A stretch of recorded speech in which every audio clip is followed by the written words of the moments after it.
देखिए आज हमने अपना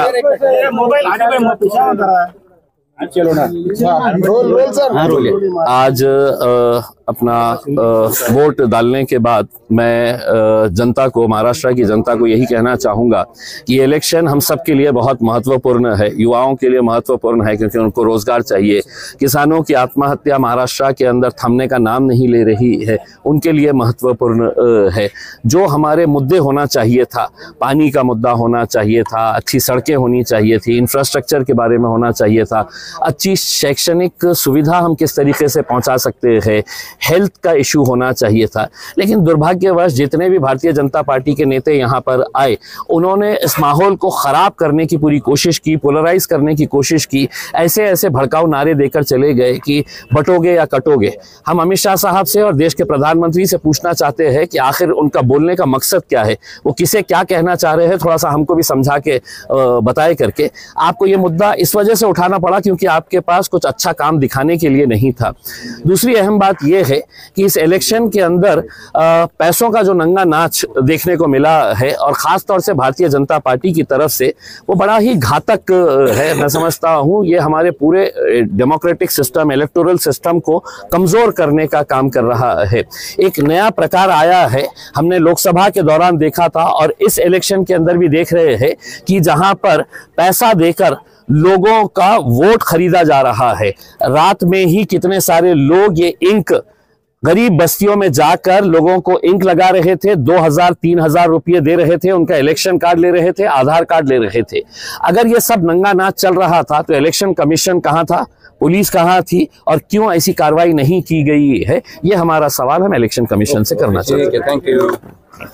ते दिसलं नाही, आपल्याला का त्याची जानकारी मिळालेली नाही आहे आणि आमचे अनेक लोकांनी तक्रार केलेली आहे की त्या नंबरवर कॉल करून सुद्धा काही प्रतिसाद मिळत नाही होता।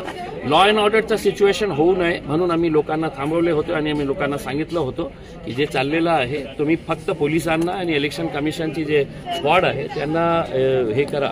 मला माहित नाही की रात्री कोणत्या स्क्वॉडने काही पकडलं असेल, पण पैशाचा पाऊस झाला हे सगळ्यांना माहित आहे। पण दोनच ठिकाणी समोर आलेलं आहे।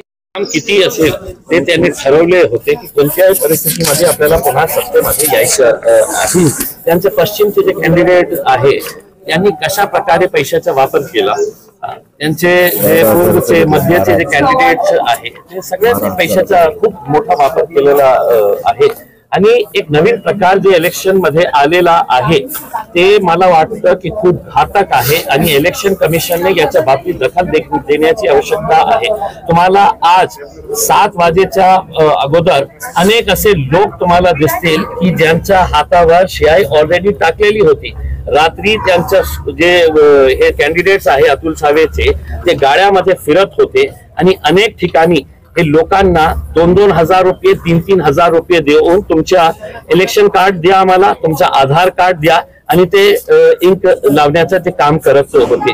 म्हणजे हे प्रकार लोकसभामध्ये आम्ही बघितलं होतो आणि तेच प्रकार आता विधानसभेमध्येही बघायला मिळत आहे। इलेक्शन कमिशन याच्या बाबतीत का गप्प आहे किंवा त्यांनी हे इंक भारतीय जनता पार्टीला पुरवलेली आहे का? कारण हे इंक मार्केटमध्ये मिळत नाही। मग इलेक्शन कमिशन आणि भारतीय जनता पार्टीची साठगाठ आहे का की अशा प्रकारचे इंक ज्या प्रकारे लोकांकडे अवेलेबल होती भारतीय जनता पार्टीचे कार्यकर्त्यांकडे आणि ते गोरगरीब वस्त्यामध्ये जाऊन हे सगळ्या इंकचा वापर करत होते। बरं, हे सगळं असलं तरी मतदान केंद्रावर मतदारांचा प्रचंड उत्साह आहे, त्याचा गणित कसा असेल आता पुढे? बहुतेक त्यांनाच सरकारमधून हाकलायचं असेल म्हणून हे प्रतिसाद आपल्याला सकाळीच बघायला मिळत आहे। त्यांनी हे जे सरकारने जे लूट केलेली आहे, शेतकऱ्यांच्या आत्महत्याचा जे मोठा इश्यू आहे, हे निवडणूक कोणत्या मुद्द्यावर असायला पाहिजे होती? पाणीच्या मुद्द्यावर असायला पाहिजे होती, एज्युकेशनच्या, हेल्थच्या इश्यूवर हे निवडणूक लढायला पाहिजे होती। पण मोठे मोठे नेते आले आणि त्यांनी वातावरण एक बिघडून टाकला। कशा प्रकारचे त्यांनी हे नारे देऊन परत गेले दिल्लीला की बटोगे तो कटोगे। म्हणजे याचा अर्थ काय आहे? हे महाराष्ट्राने देशाचे जे मुख्य प्रधानमंत्री आणि गृहमंत्री आहे त्यांनी देशाला सांगावा तुमच्या बोलण्याचा अर्थ काय होता याच्यामध्ये। तुम्ही कुणाला सांगत होते, तुमचा उद्देश काय होता, बटोगे तो कटोगे, कुणाला सांगत होते? सर, बिटकॉइनचा एक विषय आलेला आहे. बिटकॉइन मध्ये सुप्रिया सुळे आणि नाना पटोले यांच्या काही ऑडिओ क्लिप व्हायरल झालेल्या आहे.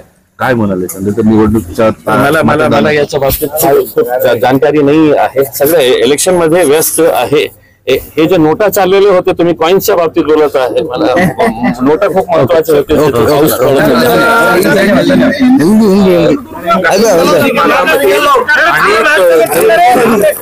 काही विशेष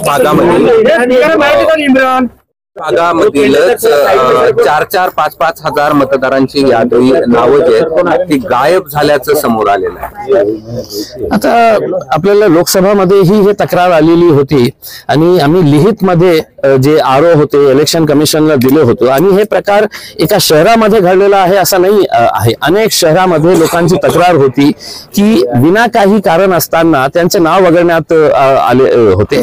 आता आपल्या शहरामध्ये लोक येतील आणि त्यांनी भांडायला पाहिजे, त्यांनी फाईट करायला पाहिजे, कारण त्यांचं ते कॉन्स्टिट्युशनल राईट आहे की आम्हाला मतदान दररोज होत नाही, दर 5 वर्षांनी होतं. एकदा हुकलं तुमच्या चुकीमुळे, सरकारच्या चुकीमुळे किंवा तुमच्या षडयंत्रामुळे ते चुकत असेल तर जे लोकांचं नाव वगळण्यात आलेलं आहे त्यांनी भांडण करायला, फाईट करायला पाहिजे आणि आपलं राईट जे आहे ते त्याचा उपयोग करायला पाहिजे. हिंदीमधून छोटस